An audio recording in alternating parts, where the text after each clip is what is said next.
समाज सेवा के क्षेत्र में एक जाना पहचाना नाम बन चुके एसएम चैरिटेबल ट्रस्ट के ट्रस्टी डॉक्टर फरहत खान ने जनता के नाम एक मैसेज दिया है।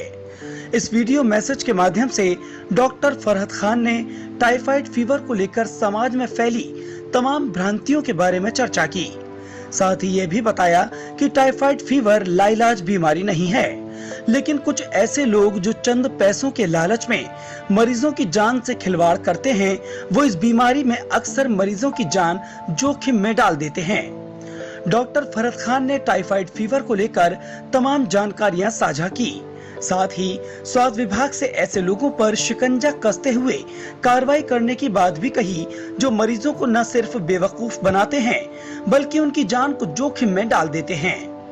डॉक्टर फरहत खान ने यह भी बताया कि किस तरह इन बीमारियों से बचा और लड़ा जा सकता है। इस दौरान डॉक्टर फरहत खान ने अपने कुछ अनुभव भी साझा किए। मैं डॉक्टर फरहत, आज मैं एक सोशल हेल्थ प्रॉब्लम के बारे में आपसे डिस्कस करना चाहता हूं, और वो सोशल हेल्थ प्रॉब्लम है टाइफाइड फीवर। देखिए, टाइफाइड फीवर को लेकर के हमारे सोसाइटी के अंदर, खासकर जो हमारा गरीब तबका है वो, और जो हमारा कम पढ़ा लिखा तबका है, उसके अंदर बहुत ज्यादा भ्रांतियां हैं, बहुत ज्यादा मिसकॉन्सेप्शन है उसके ट्रीटमेंट को लेकर के, उसके डायग्नोसिस को लेकर के, उसके बचाव को लेकर के। ये जो मिसकॉन्सेप्शन और जो भ्रांतियां हैं, ये जो हमारे जो गली मोहल्ले के जो प्रैक्टिशनर, लोकल प्रैक्टिशनर हैं, और कुछ बहुत ज्यादा नामी कुछ हमारे वैद्य जी हैं, बहुत ही लंबे अरसे से उन लोगों की ये देन है। देखिए, टाइफाइड फीवर एक सिंपल बैक्टीरियल फीवर है। अगर उसको इग्नोर कर दिया जाए तो कॉम्प्लिकेशन इसकी खतरनाक फैटल हो जाती हैं, और इसका ट्रीटमेंट बहुत आसान है, डायग्नोसिस बहुत आसान है, इससे बचाव बहुत ज्यादा आसान है।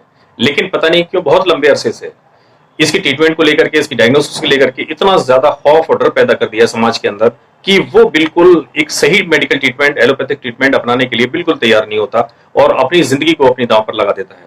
मैं एक दो एग्जाम्पल आपको देना चाहूंगा जिसके जरिए आप लोग इसकी फैटेलिटी को, जो इग्नोर हो जाता है ट्रीटमेंट, उसकी फैटेलिटी को आप आसानी से समझ सकते हैं। एक पेशेंट है, करीब 6-8 महीने पहले की बात है, एक लेडी है करीब 30 साल की, और वो मेरे पास में आती है पेट में दर्द लेकर के, फीवर लेकर के। करीब 1-1.5 महीना इस दिक्कत को उनको होता है। हम लोग जांच करते हैं, अल्ट्रासाउंड, एक्सरे करते हैं, ब्लड टेस्ट करते हैं, और डायग्नोसिस बनती है कि इनको पेट की ट्यूबरकुलोसिस है, और वो बड़ी खतरनाक ट्यूबरकुलोसिस है, जिसको बोलते हैं मिलिटरी ट्यूबरकुलोसिस, कि पेट के अलावा भी वो फेफड़ों के अंदर फैल चुकी है। इसको लेकर के हम लोग उसका ट्रीटमेंट शुरू करते हैं, टीबी की दवाइयां शुरू कर देते हैं, पेशेंट को हाई प्रोटीन डाइट पर रखते हैं, और वो पेशेंट थोड़ा सा 1 महीने के अंदर इंप्रूवमेंट उसके अंदर आना शुरू हो जाता है।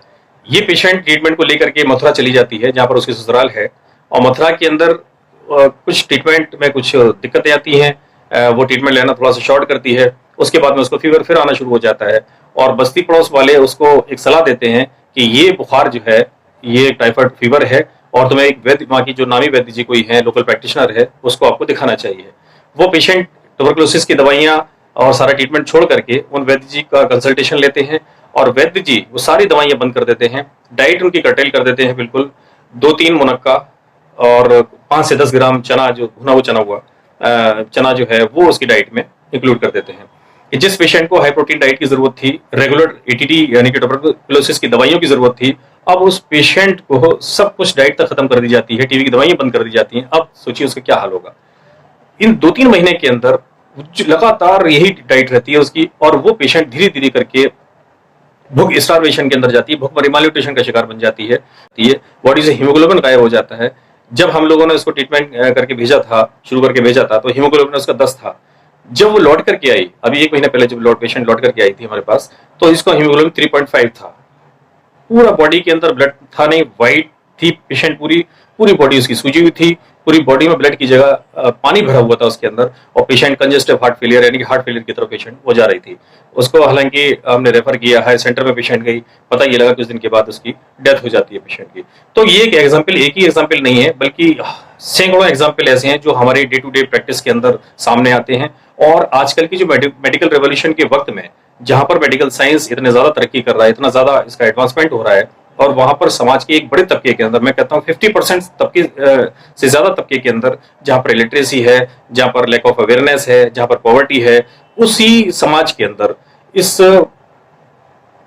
टाइफाइड फीवर को लेकर के इतनी ज्यादा भ्रांतियां हैं, इतना ज्यादा मिसकॉन्सेप्शन फैला हुआ है कि वो जानलेवा बनता जाता है। तो मैं हेल्थ डिपार्टमेंट से भी अपील करूंगा कि वो थोड़ा सा इसमें इंटरफेयर करें और ऐसे लोगों को जो अनजानेपन की वजह से, जो जिन्हें जानकारी ना होने की वजह से जो चैलेंज करते हैं, गारंटी से टाइफाइड फीवर का इलाज करते हैं और उसकी आड़ में मरीजों की जिंदगी से खिलवाड़ करते हैं, ये बहुत बड़ी दिक्कत है। और इसमें पता नहीं क्यों जो हम लोग डेली अपनी प्रैक्टिस में देखते हैं कि इनकी शिकार महिलाएं और लड़कियां ज्यादा होती हैं, या तो वो थोड़ा उनकी बातों में जल्दी आ जाती हैं, या कारण क्या है ये सोचने का विषय है और जांच करने का विषय है। लेकिन प्रॉब्लम बहुत ज्यादा है, यानी कि एनीमिया का एक बहुत बड़ा कॉज ये जो हमारे लोकल प्रैक्टिशनर हैं या हमारे जो भी जो गारंटी से टाइफाइड का इलाज करते हैं, जो गलत इलाज करते हैं, वो लोग भी हैं।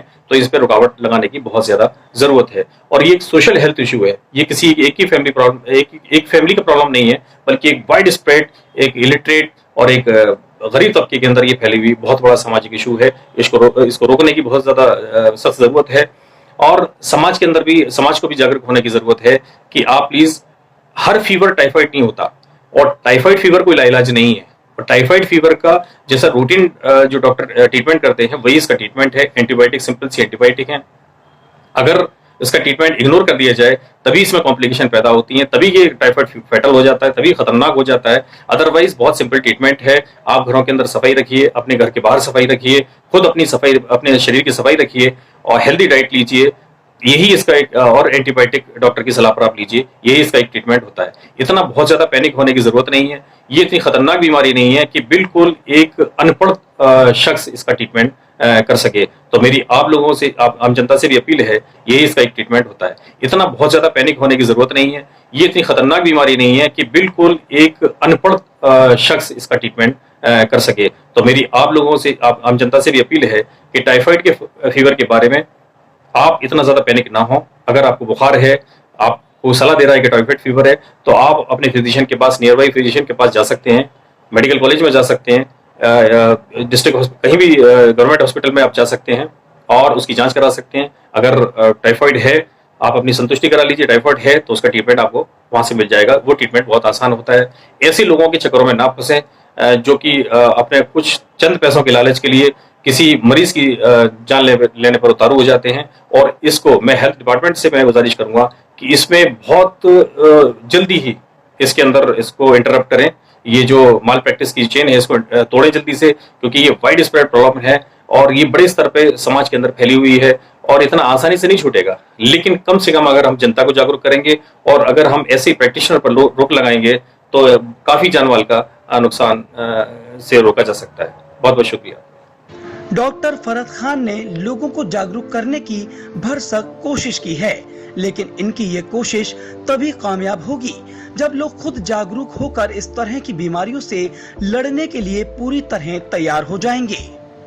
Javed Khan, SM news, Agra.